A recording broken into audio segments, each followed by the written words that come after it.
It's 4:04 p.m., so I'm going to get started. Okay.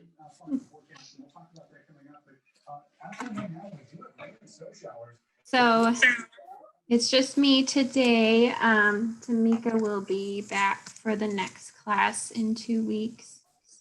And I'm going to be talking about nutrition for breastfeeding mothers.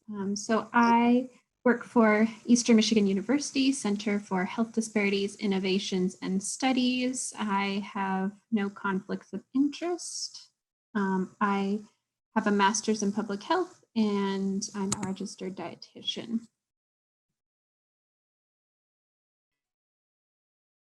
Today's class are to understand what a healthy, balanced meal looks like, know the general functions of carbohydrates, protein, and fat, understand the importance of hydration and the role of breastfeeding, be able to name or recognize some galactagogues, and become familiar with complementary feeding for infants. So,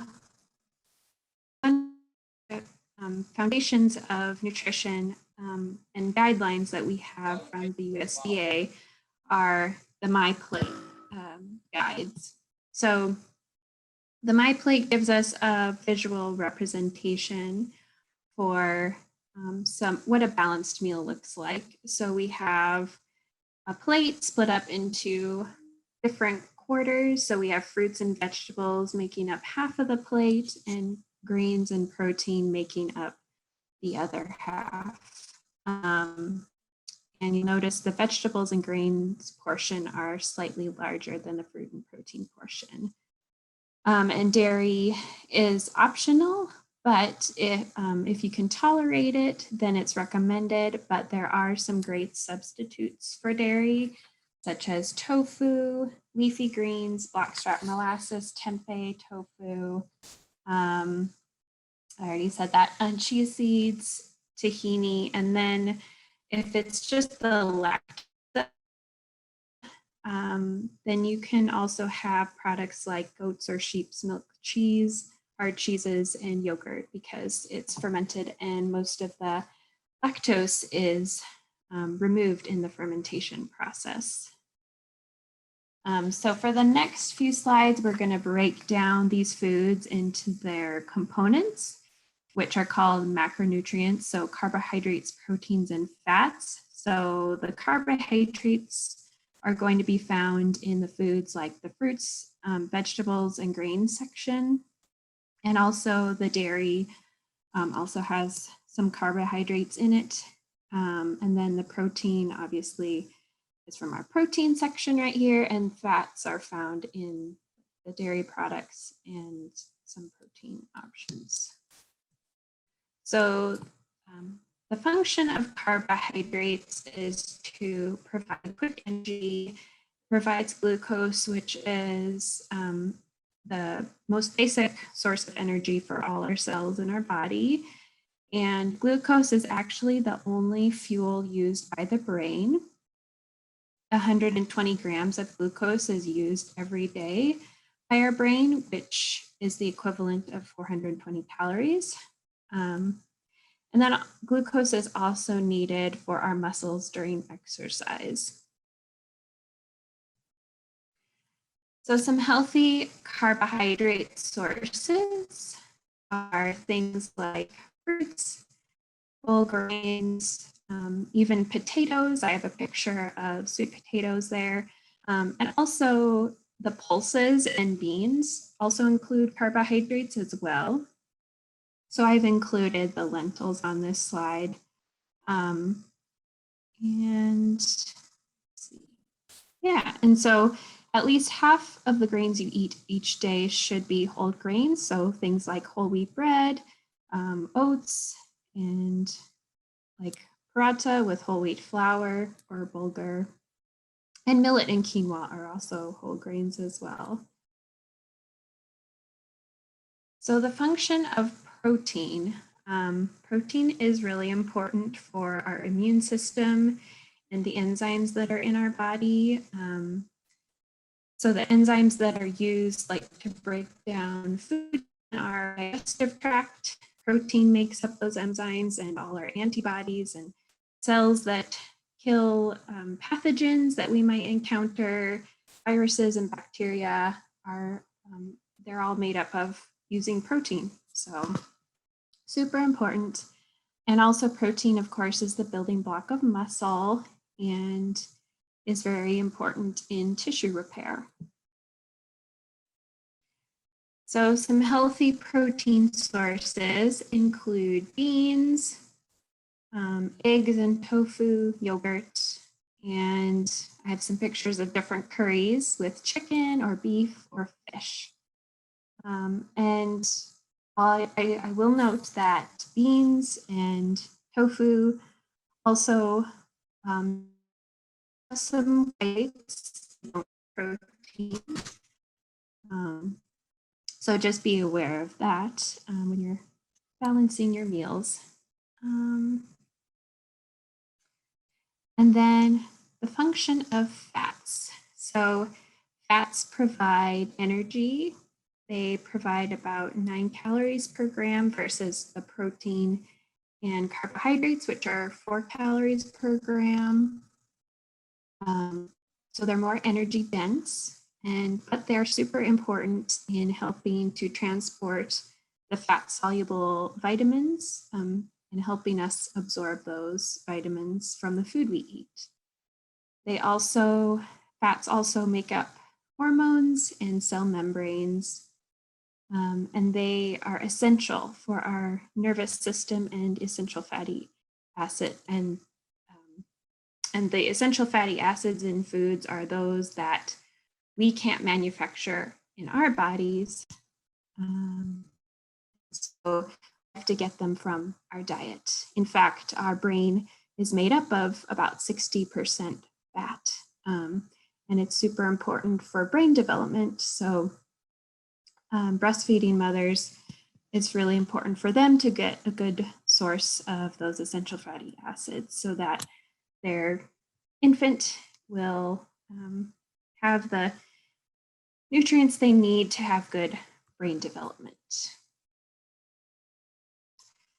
So some examples of those healthy fat sources include things like nut butters, nuts, olives, the fish, like cold water fish, salmon,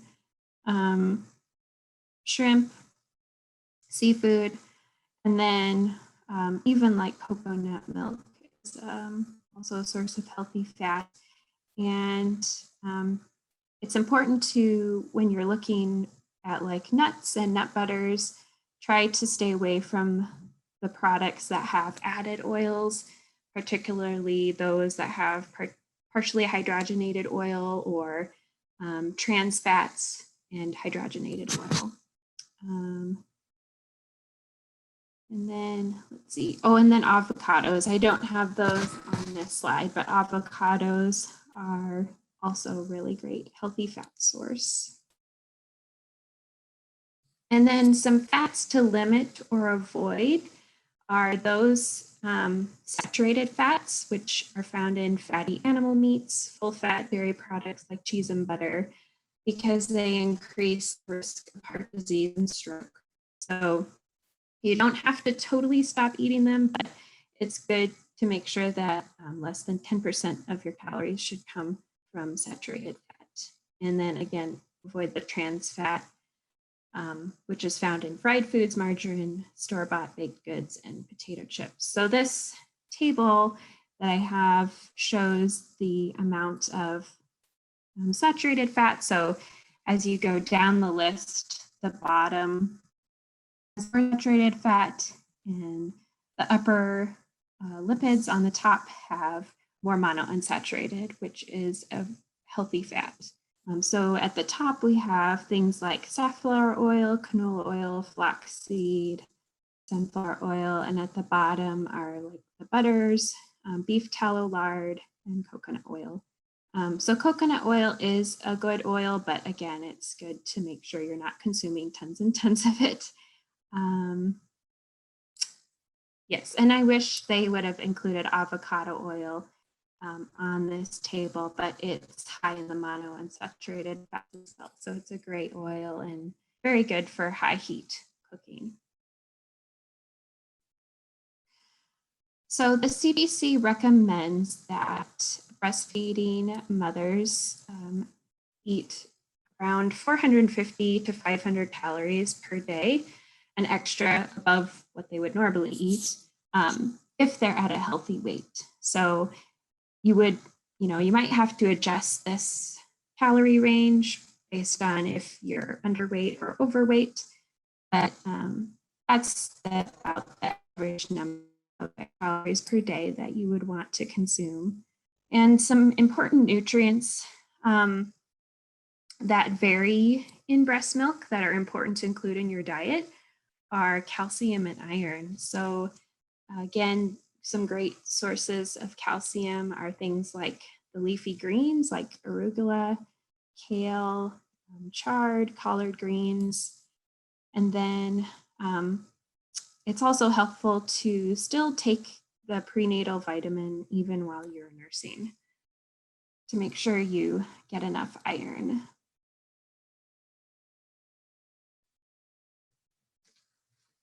And the next thing that's super important for breastfeeding is hydration. So you want to really follow your thirst feeling and make sure you drink a full glass of water with each nursing session to make sure you have enough fluid for the breast milk, because that's what breast milk is fluid, it includes water. And so you'll naturally feel thirsty once your letdown starts, especially in the first 3 to 6 months. But make sure to include things like, if you get tired of drinking of water, you can drink things like caffeine-free tea, 100% fruit juice, or milk. And then it's recommended to limit caffeine and sugary drinks because those are diuretics and get rid of water in your body, so dehydrate you. So if you do have to consume tea, coffee, or soda, make sure you drink a glass of water for each glass of drink that you have with caffeine or sugar. And then in the previous email I included, I sent out the grocery store guide, which kind of talks about some things that we've talked about in this presentation, and also talks about Galactagogues and gives more examples on the different food groups and tips as you're grocery shopping, what to look for in the stores.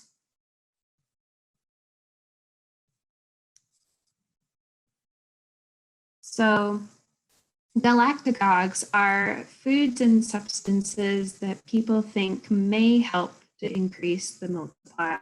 So these can be easily incorporated into everyday recipes.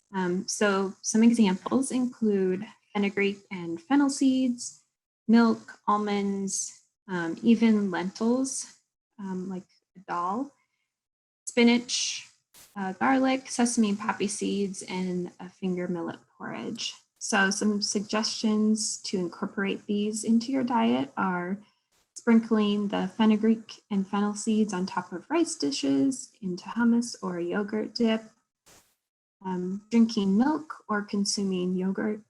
You can eat almonds as they are or chop them and put them into salads. You can add spinach to cooked dishes or use fresh spinach in salads. You can also add chopped or minced garlic to any cooked dish. And then the porridge is great for a snack or breakfast, served with milk and fresh fruit. So an example of something that you can find in the stores is this mother's milk. It's found at Walmart, and I also found it at Target, Kroger, and Meijer on their websites. It does contain a small amount of the fenugreek and fennel seeds, but it is good for hydration because it's naturally caffeine-free.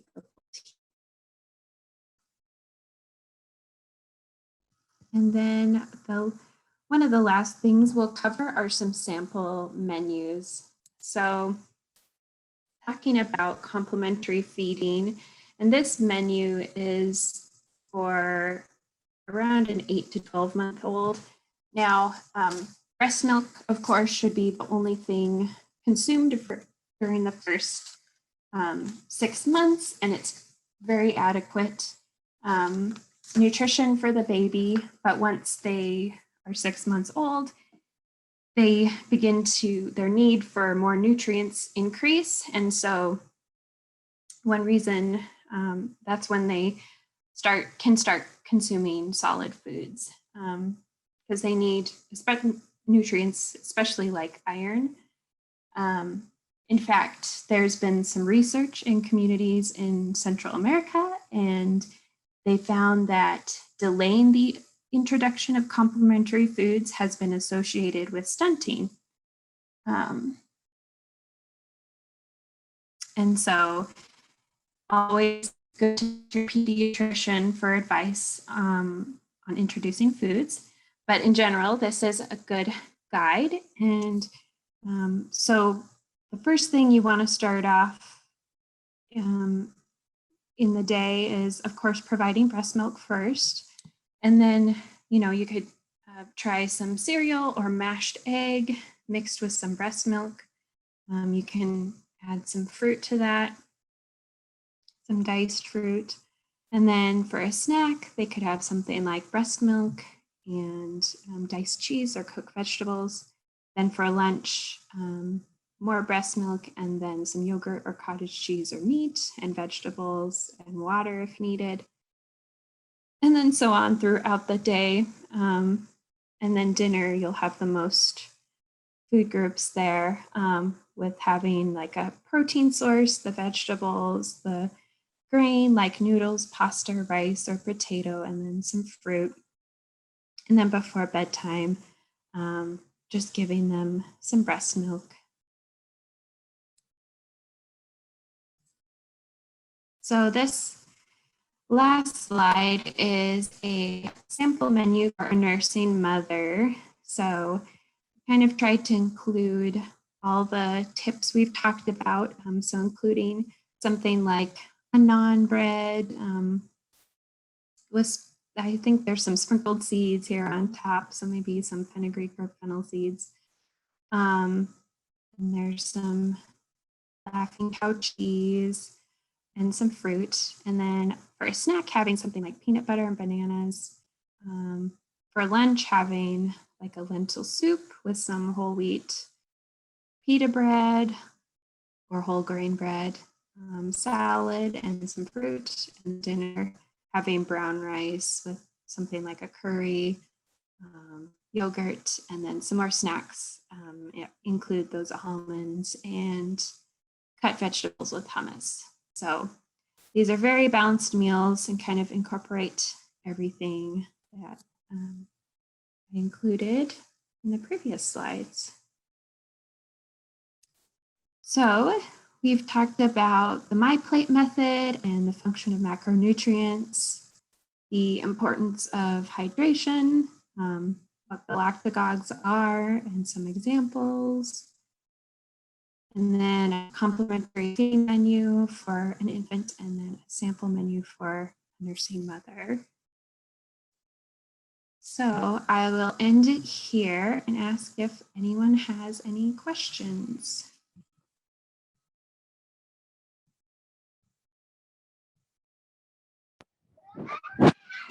Yeah, no questions for me. Yeah, but I have a questions about like Chinese to say when I drink more soup will produce more the breast milk. Is it that is reasonable or make sense things compared with water, or I just can drink the water, Yeah, it sounds like the water, like the fluid content would be more. Staying hydrated is the most important thing Uh-huh. because breast milk is almost 90% water. So making sure that you're taking in enough fluids. I did want to speak on the Galactagogue session. Rachel and I had talked about this before, but I just want to be very clear. Galactagogues are things that people think will help them make more milk. They are not proven to help you make more milk. And some of them can actually cause issues with supply.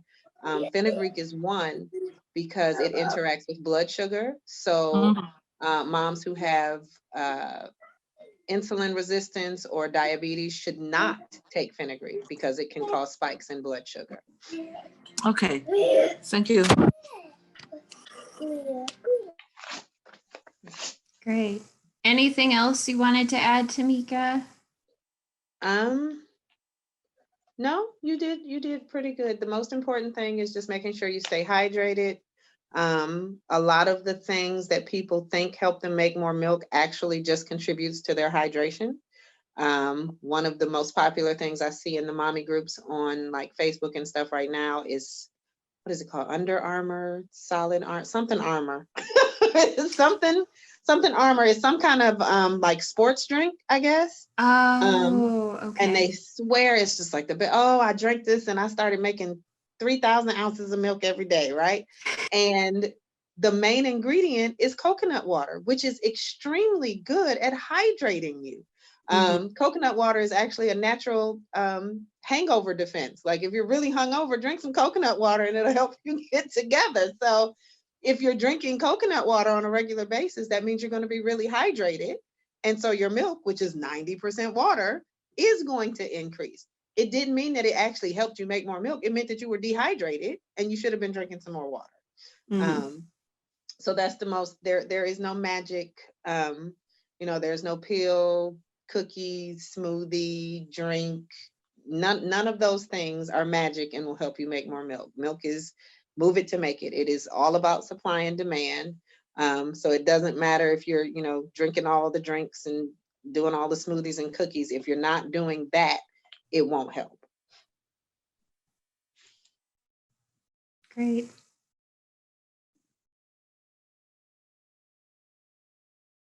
Oh, the only question I had was kind of following up with like moms who might have diabetes or notice like, will their blood sugars drop after breastfeeding? So moms who are diabetic are able to breastfeed fully. Breastfeeding can actually help to keep their blood sugars more balanced because of the hormonal influence. I don't want to get all into the science or whatever, but it can actually help them. It doesn't mean that they, stop taking insulin or anything like that, but it can make it so that it's not as frequent. Actually, one of my colleagues, she's a lactation consultant at a local hospital. She has type 1 diabetes, and she nursed both of her babies exclusively for, at least 2 years, both of them. So it definitely can happen. It can be a little rough in the beginning because of babies' issues with blood sugar and stuff like that, but it does not preclude moms from being able to breastfeed or have a full milk supply. Great. And last one more questions about the vaccine for the coronavirus. If mothers take the vaccine, can I keep breastfeeding my baby? I would like to listen your advice. Yeah. Yes, it is. Now, there's been a lot of uproar about, oh, they didn't test it on pregnant women and breastfeeding women. I want to be very clear. They never test any vaccines or medications on pregnant or breastfeeding women unless they are specifically for pregnant or breastfeeding women. Because when you're talking about testing on those, that's 2 patients that you have to worry about. And so ethics issues come into play. So they never, ever, ever test on pregnant and breastfeeding women. So it's not anything special about the COVID-19 vaccine. That being said, it is not a live vaccine, which means it is safe it's definitely safe for nursing moms. And the risk benefit for pregnant moms, the benefit is greater. So I do know some frontline workers, some nurses, nurses and doctors who are expecting, who did get the vaccine, because the risk of them getting COVID is much greater than them getting the vaccine. But for nursing moms, yes, it is perfectly okay for you to get the vaccine. There was, oh my goodness, there was a statement in the Pfizer vaccine, something about effect on milk supply. Like there's no, they didn't, weren't able to research or say whether or not it would affect supply. I don't see that it would, other than if you had the reaction that caused a fever or something like that, you might need to be more hydrated to make sure your milk supply stays up where you need it. But yes, short answer, yes, you can get the vaccine. Thank you.